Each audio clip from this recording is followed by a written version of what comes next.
Government affects where we live, where we work, how our children learn, and how our communities grow. Yet too often, the decisions that shape our lives happen without our understanding or participation. That's where Zlography comes in. Welcome to Zlography, where politics is broken down and citizens learn how to govern their government. Hosted by Debz, Zlography examines American politics through a Caribbean lens because informed citizens build stronger communities. This is Zlography. Hello, everyone, and welcome to Zlography, where politics is broken down and citizens learn to govern their government. I am your host, Debz, and thank you for joining us. Leadership is often measured by who speaks the loudest, gets the biggest headlines, or commands the most attention. But some of the most effective leaders aren't the loudest voices in the room. They listen. They build trust, they solve problems, they produce results. Today's guest embodies that style of leadership. As a member of the Georgia House of Representatives, he has worked to protect homeowners, strengthen Georgia's economy, and build partnerships connecting Georgia with Africa and the Caribbean. Today's episode is titled Quiet Power, Loud Results. Please join me in welcoming Representative Gabe Okoye. Gabe, welcome to Zlography. Thank you. Happy to be here. Gabe, when you hear the words quiet power, what comes to mind? It's exactly the opposite of Trump's power. Quiet power, actually, to me, produces very loud results, just like you said. And I'll break it down to family system where your parents growing up may not speak, but they will just look at you, and that look tells you all you want to know, and you get going to do exactly what that look has commanded you to do. And quiet power. One of my heroes, Martin Luther King, with his non-violent movement, produced very loud results through quiet power. Another example of quiet power was Mahatma Gandhi of India, who was also non-violent, but he produced great results. So quiet power is one that makes no noise, but speaks through its results. Those are some really great leaders with really big results. Your leadership style have often been described as thoughtful, collaborative, and steady. Has that always been your approach? I did not learn it. I was just, I guess I can say I was born that way. It's just my lifestyle. And being true to yourself means that you bring your lifestyle to your leadership and let that flow through it. Because, I mean, if you have to go and learn from other people, then you must have to remember it each time. But when you're yourself, it flows naturally. So for me, you're listening to my voice right now. I'm not faking it. That's really how I speak. Yes, yes, that's the way he truly speaks. And so my actions and lifestyle also follow the same mellow system that is me. So that's all. It wasn't learned. It's natural. And when you live simple, you lead simple. For me, WYSIWYG, what you see is what you get. Definitely is. What you see is what you get. You've always been very quiet and still the most powerful person in the room. Many people believe leadership begins with the loudest voice in the room. Do you think that quiet leadership is underestimated? I really, no, I really don't think so. The truth is, people are people, and everyone has his or her style, all right? And many times it flows from who you really are. I have an example to give you. I mentioned that name before. He's loud. He's loud. With nothing to show for it. Because he's not a leader. He was born into money. Simple. Leadership is not all about money. And it's not all about making noises. Truly, it is about listening for the most part. Yes. Because when you listen, you hear people. So when you do take action, you respond to whatever they have said. And when you don't listen, you are doing what you think, not what they have asked you to do. So let's compound on that. How do you build trust when some people may not agree with you? Be genuine. Be genuine. Listen, nobody can read your mind, but we can read and see your actions. If you are genuine, people will trust what you say and what you do, and they can let you lead them. And nobody is a fool. Even if you fool somebody once, fool them twice, you're not going to get away with it the third time. Okay. And that trust would have been broken. And when you break it, it's tough to fix it. So it is important that you are genuine with the people. You don't have to get it right all the time. You just have to keep making genuine attempts and trying to also get it right. But you don't have to. Has there ever been a time when listening accomplished more than speaking? All the time. If I don't listen, hey, you're interviewing me now. If I'm not listening to you, I may be giving answers that people will be saying, what is he talking about? Is he crazy? But you listen first. And when you listen, you get the fundamental of the questions. Okay. And then you can give the answers that are right. And through your actions, you address what the people were asking you to address. So it's very important. Leadership, to succeed, you must listen. So in order to succeed, you must listen. So when difficult decision comes before you, what values guide your leadership? First of all, you must be fair and you must be honest and you must be resolute. All right? Because once you're fair and you're trying to address the issues that have been presented to you, do it in a manner that shows fairness. People will always interpret whatever you do. Yeah. And sometimes they interpret it wrongly, and sometimes correctly, and sometimes halfway. But always be truthful and fair. Those are what guide me when I'm faced with difficult decisions.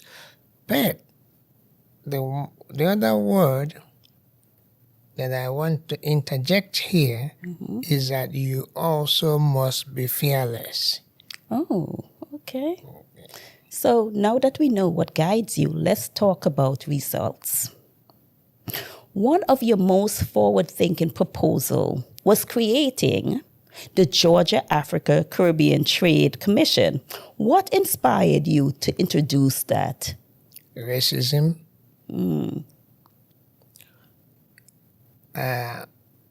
What happened was we were in the chamber and they brought this bill that passed, and it was to create the Irish Trade Commission.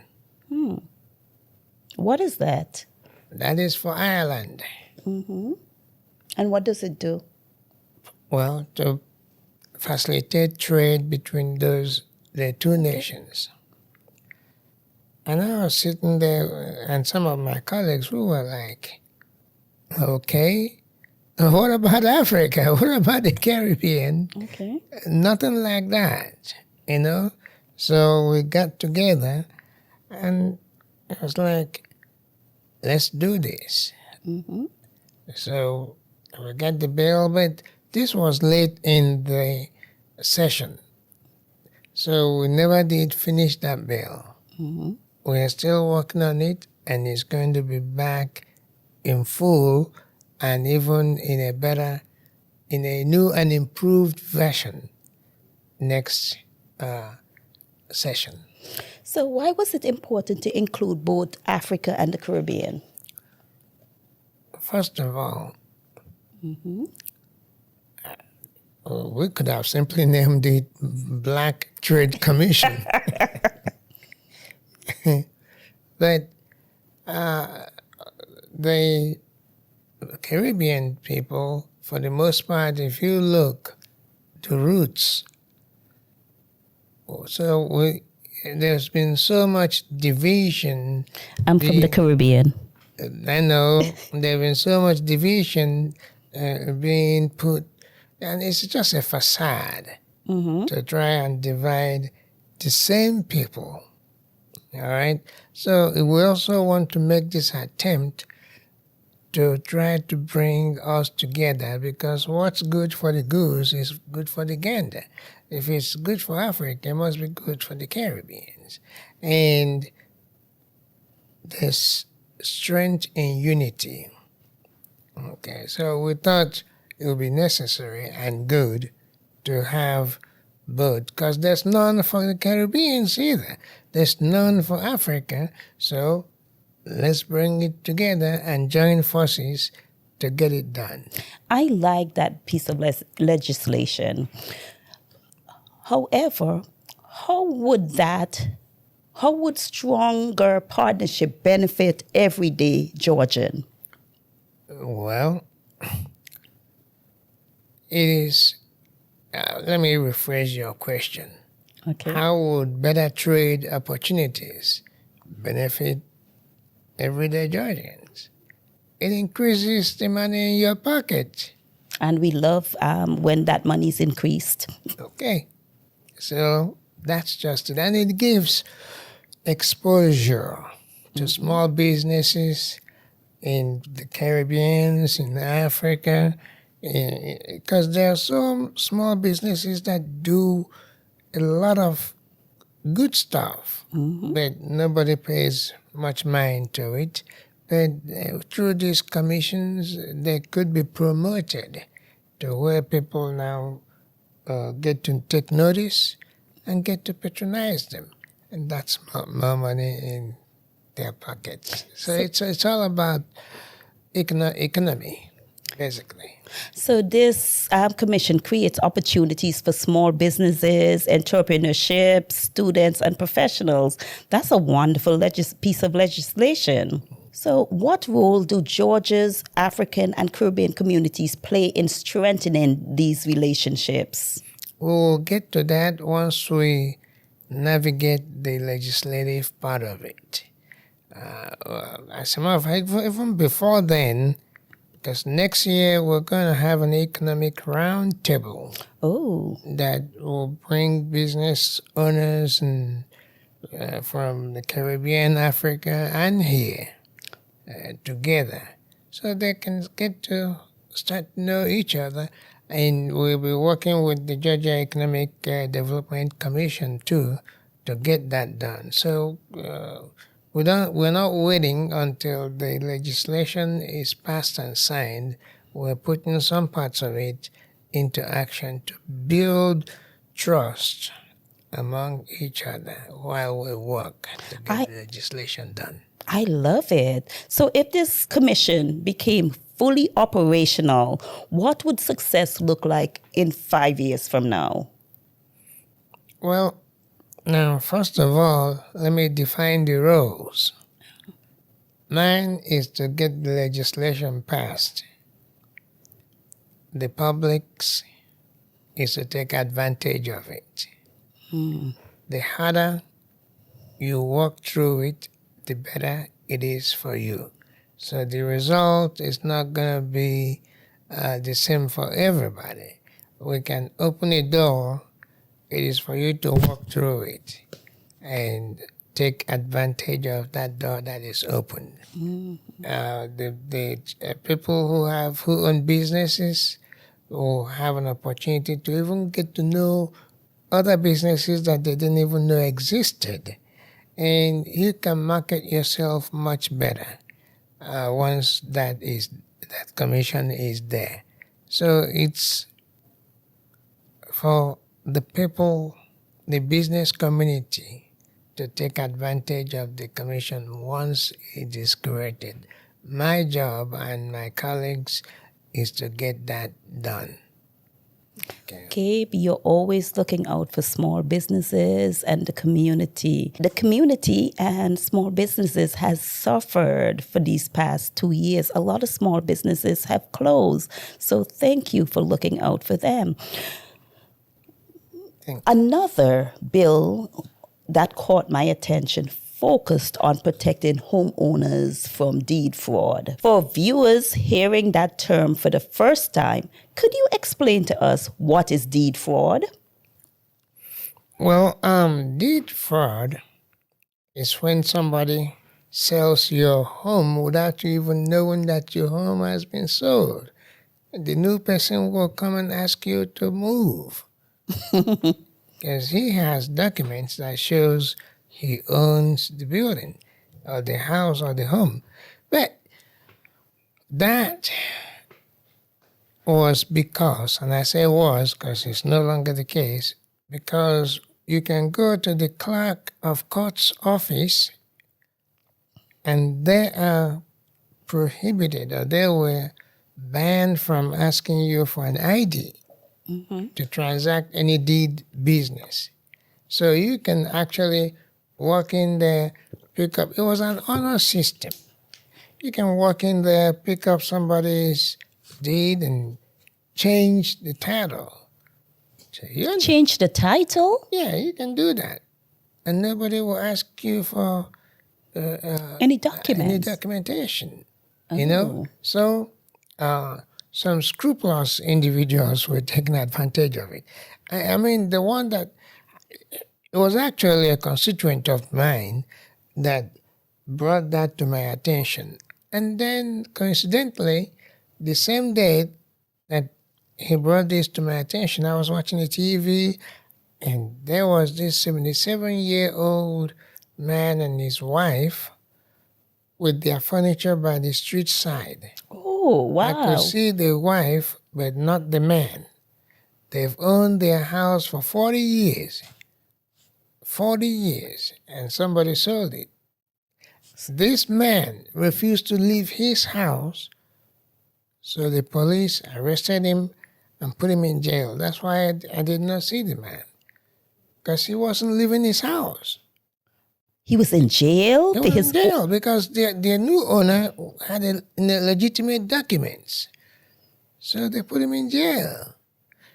You know, it is difficult to prove that you are you sometimes, you know?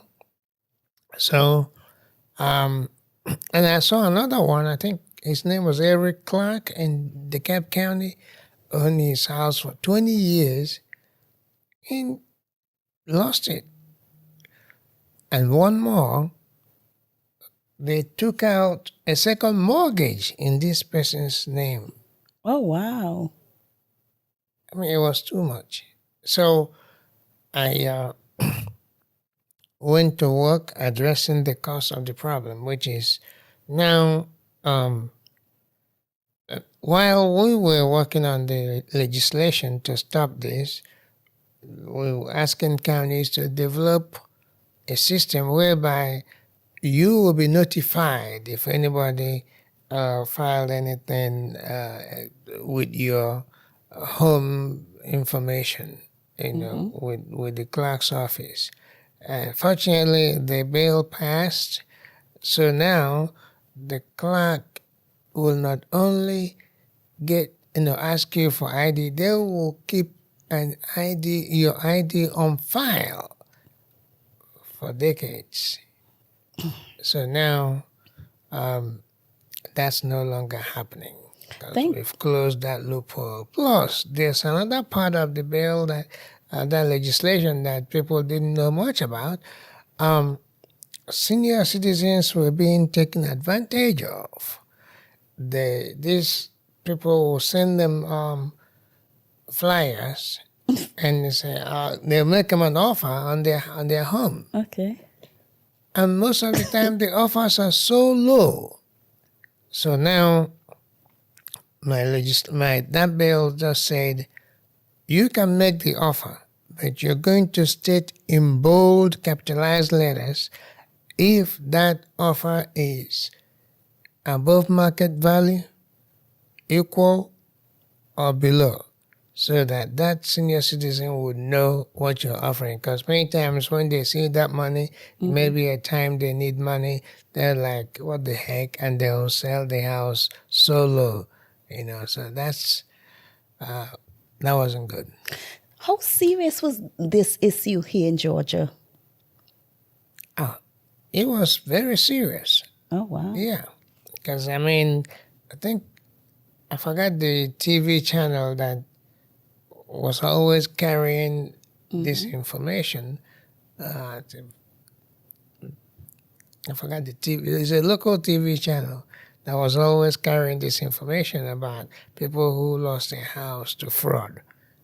And then I was at your town hall the first time you found out about it. Okay, very good.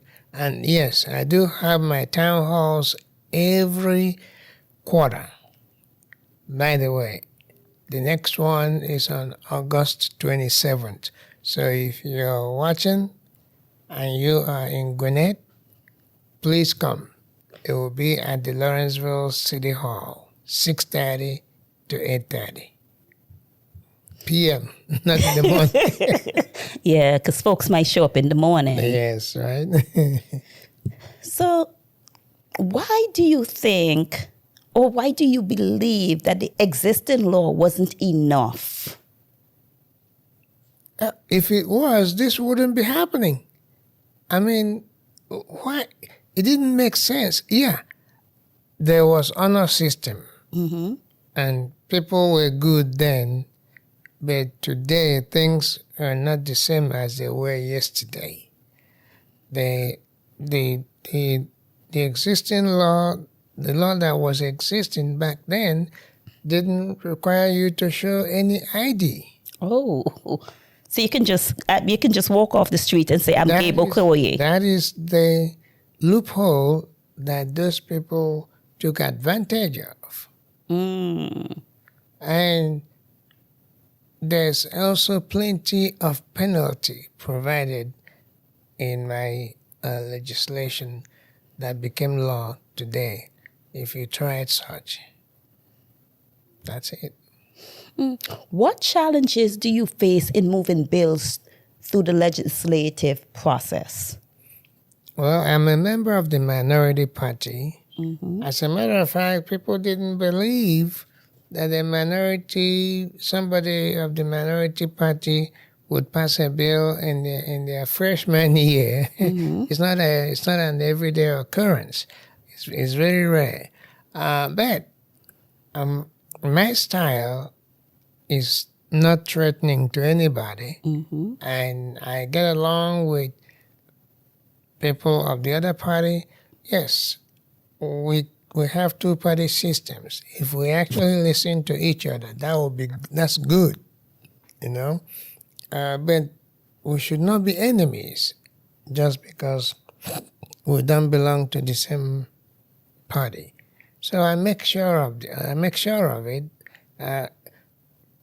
They all voted for my bill. It passed 168-2. That's great. So even the speaker who doesn't vote on bills except when there's a tie, he went to his desk and voted for my bill.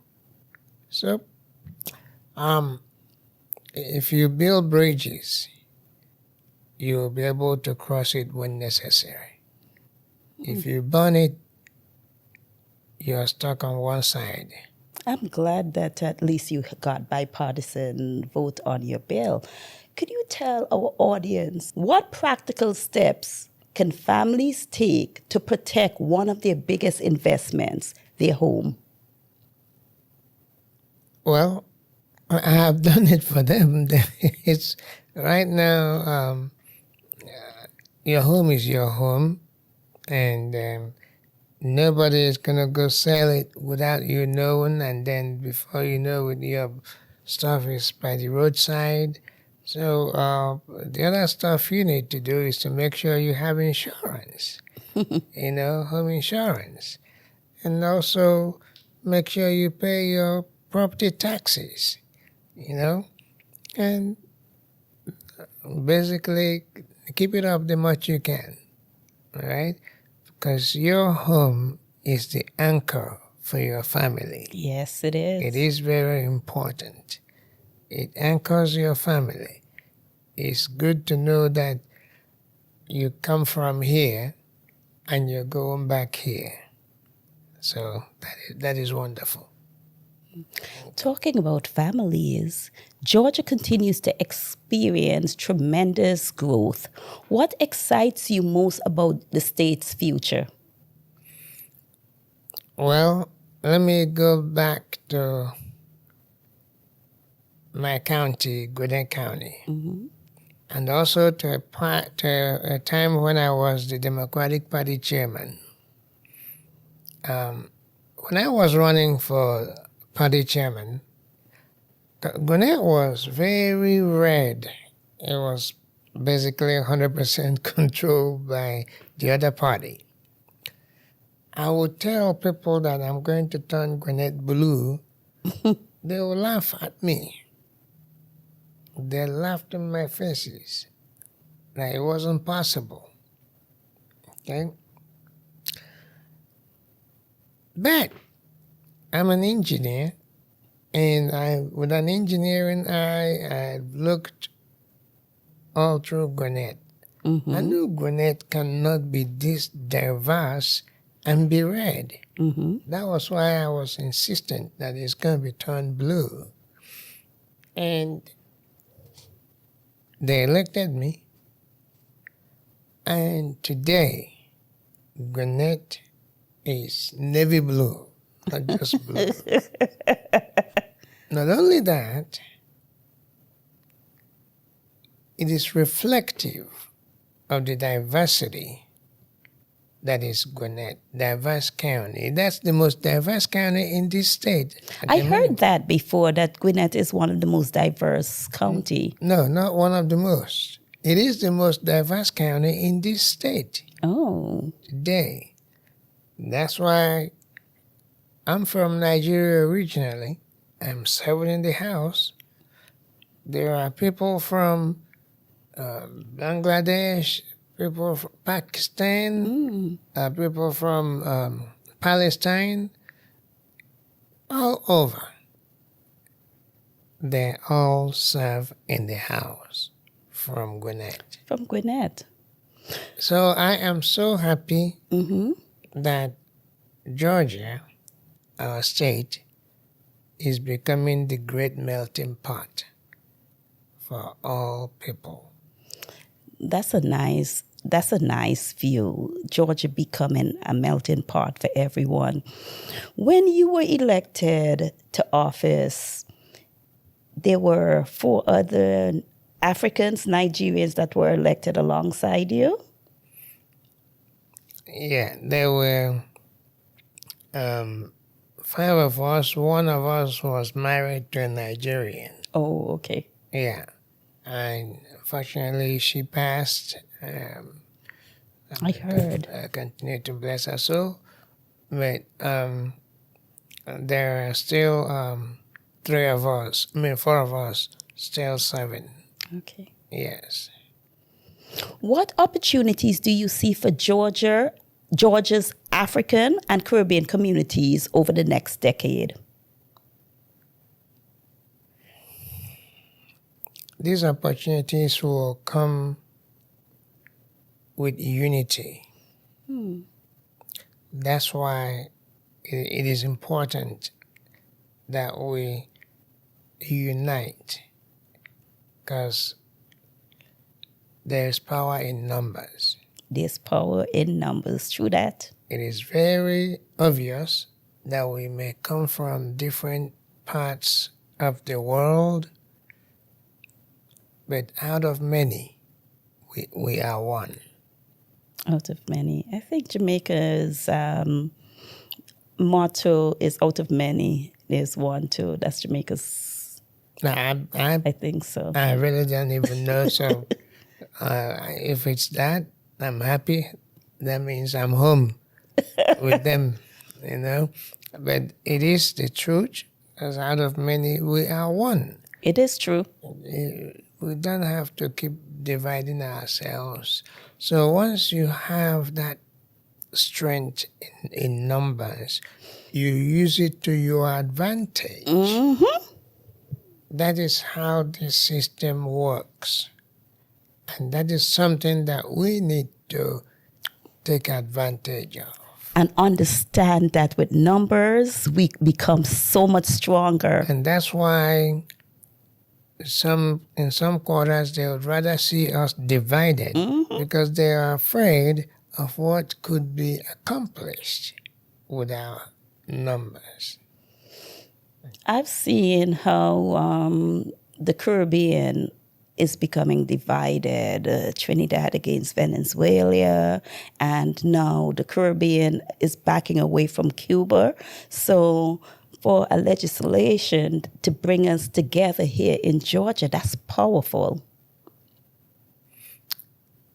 You see,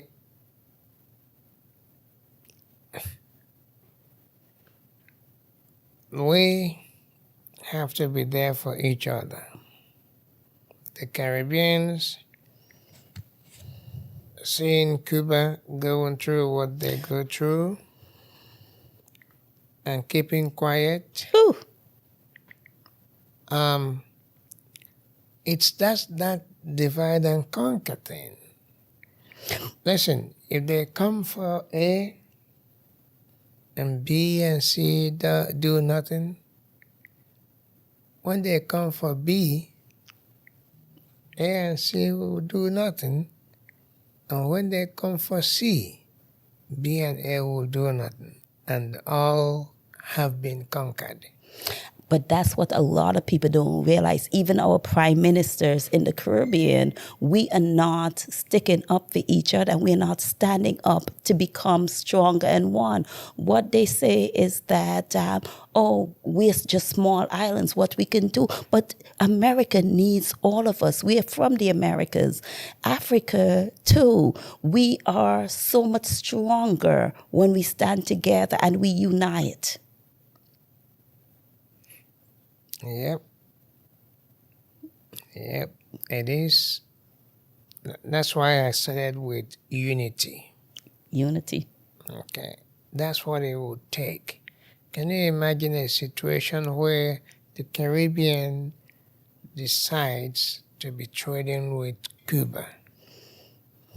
They're not. The U.S. doesn't want to do that, but it doesn't stop others from doing that. But for some reason, they're scared.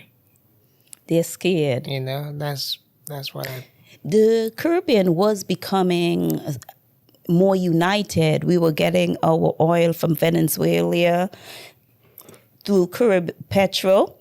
And also we were using Cuban doctors that was making our healthcare system a lot stronger. Suddenly, they saw how powerful the Caribbean was becoming, and they started dividing and conquering again. Well, you just buttress what I said about unity. Yep. And I'll leave it at that. Because it is important that we unite. It is very important. There is power in numbers. We need to unite. What is one issue that you see that's getting far less attention than it deserves? Far less attention than it deserves. Do you hear what I have been preaching since I've been sitting here? Unity. Unity. Frankly, it will do us a lot of good to come together. Yeah, there will be differences. But when you're family, you don't walk away from your family because of a difference. You try to settle. And we need to be doing stuff together so that we can build that trust that will help strengthen that unity. And we are indeed family. I did my genealogy and I found out I was 39% Nigerian. So the Caribbean, doing their genealogy, they will understand that we are from Africa. We are from one. We are one. Out of many comes one. That's it. Out of many, we are all one. It's just that simple. If we can just keep that in mind and remember that, it will help us a lot. What advice would you give someone who wants to make a difference but does not necessarily want to run for office? You don't have to run for office to make a difference. You really don't have to. The bottom line is you just need to get involved in your community to make the difference you want. Everybody does not have to be an office holder to make the difference. I mean, I told you I was a party chairman at some point. I didn't join the party trying to be party chairman. I was angry that each time I go to vote as a Democrat in Gwinnett County back then, I don't see Democrats running for office. Oh, okay. So I was like, okay, if I'm in this party, I'm going to run for candidate recruitment vice chair. And nobody was running for that office. Everybody was actually running away from that office. Back then. Back then. So when I told them, yeah, that's what I wanted, they were like, are you crazy? I said, yes, I may be. But the difference was made because I was able to recruit about 3/4 of the ballot. Democrats were able to see people to vote for. And I wasn't party chairman. But guess what?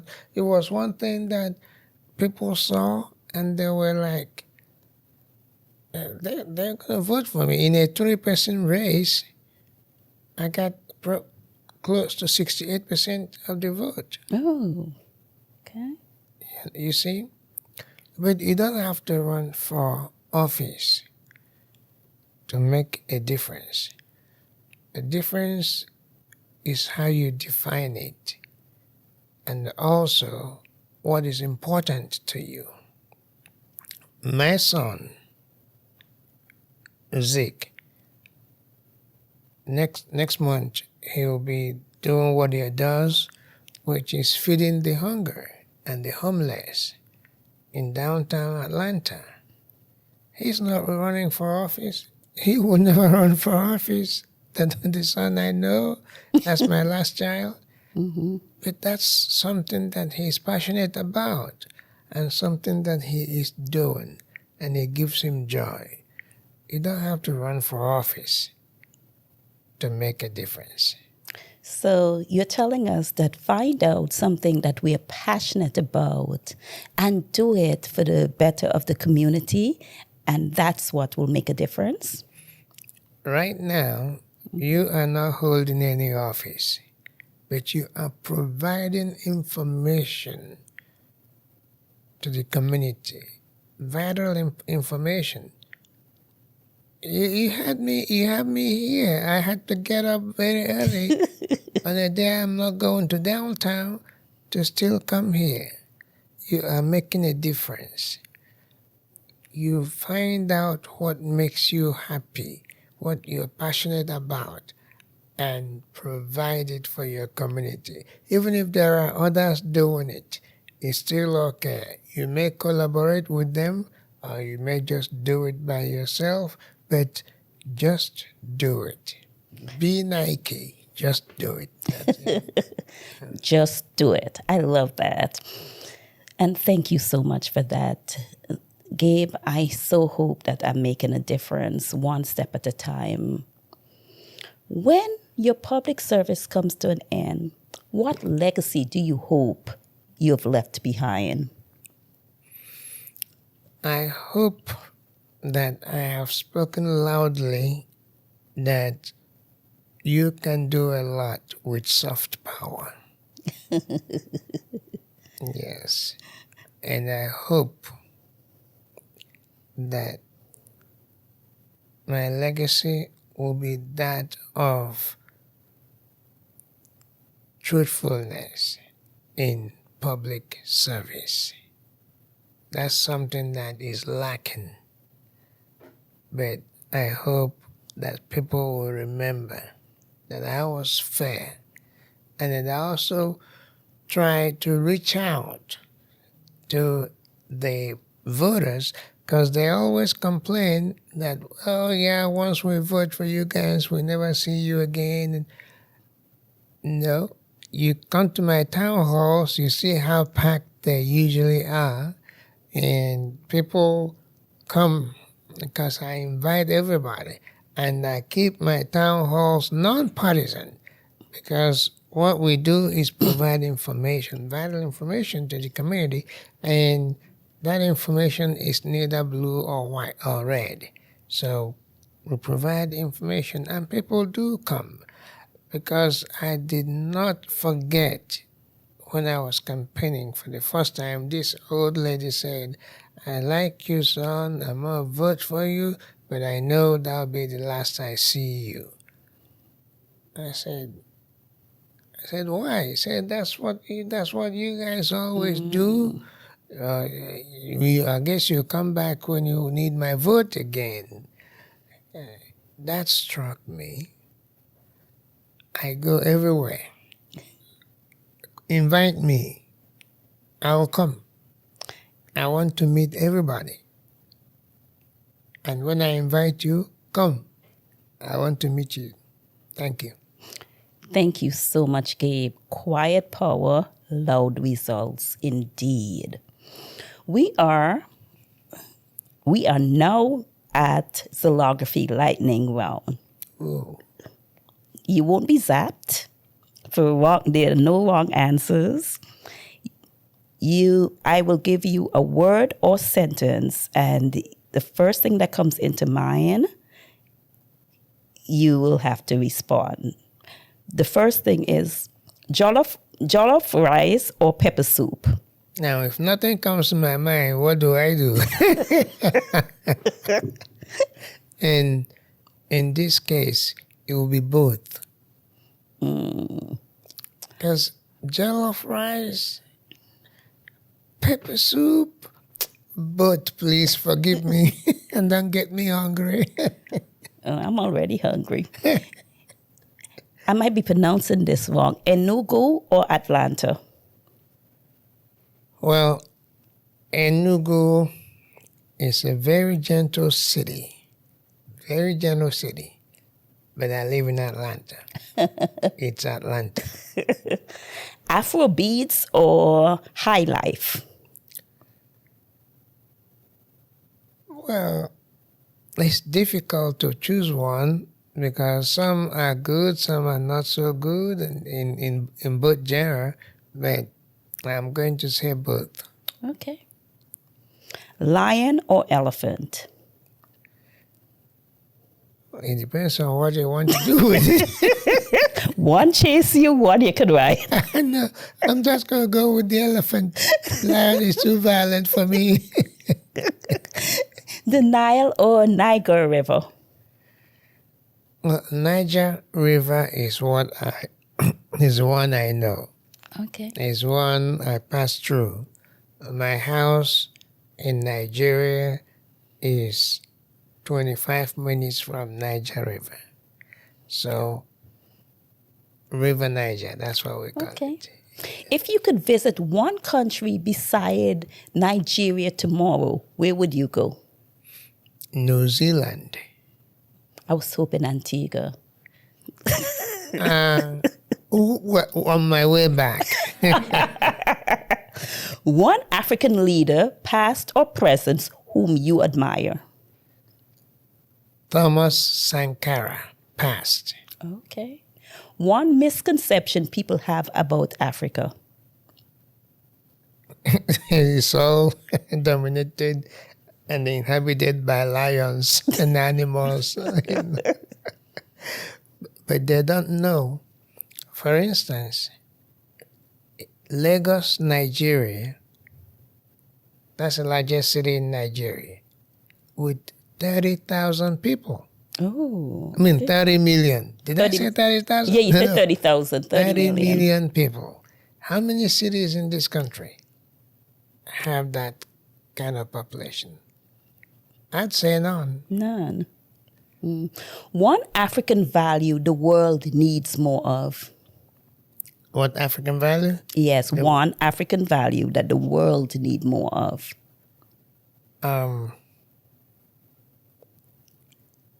Cooperation. Okay. Yeah, and an African, or maybe I should use a better word, because an African would see you on the street with a flat tire, they're going to stop. They won't fly through, and they would come in here, and we're sitting here. There, somebody will go, "Hey, come on, let's all go have a drink on me." Oh, you know, and they will take everybody. They beg you to help them spend their money. Finish this sentence. Leadership is listening and being resolute but fair. Thank you so much. That was the end of our lightning round. At Zlography, we believe informed citizens build stronger communities. What message would you like to leave our viewers about leadership, service, and the future of Georgia? You can look right into the camera and let them know. Well, we as a people, we're all created by God. He didn't create Republican. He didn't create Democrat. Those are decisions we made for ourselves. What we need to know is that being God's children, we should not hate each other because of decisions they have made. And I see a Georgia that will be that great melting pot that America is known for. Georgia is changing.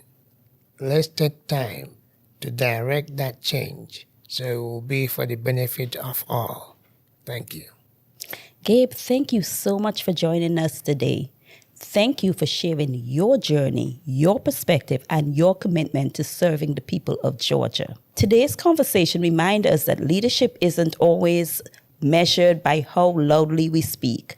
Sometimes leadership means listening before we speak. Sometimes it means building bridges instead of barriers. Sometimes it means doing the work when no one is watching. That is quiet power, and those are loud results. Before we go today, Gabe would like to have something to say.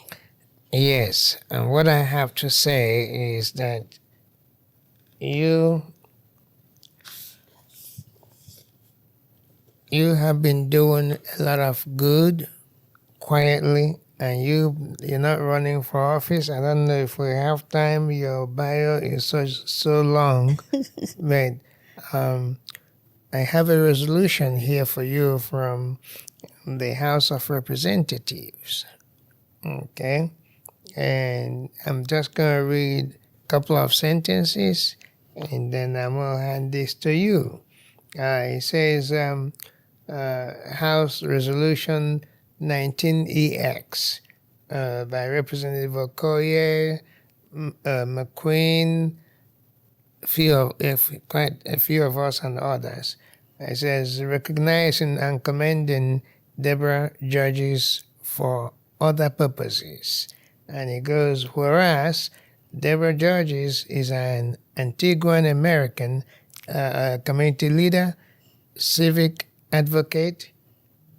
You get all of that, right? But it says, now therefore be it resolved by the House of Representatives that the members of this body recognize and commend Deborah Judges for her outstanding contributions to the community, her commitment to public service, and her lasting impact on the lives of countless individuals and families throughout Georgia. So that here, thank you, this Gabe. is for you.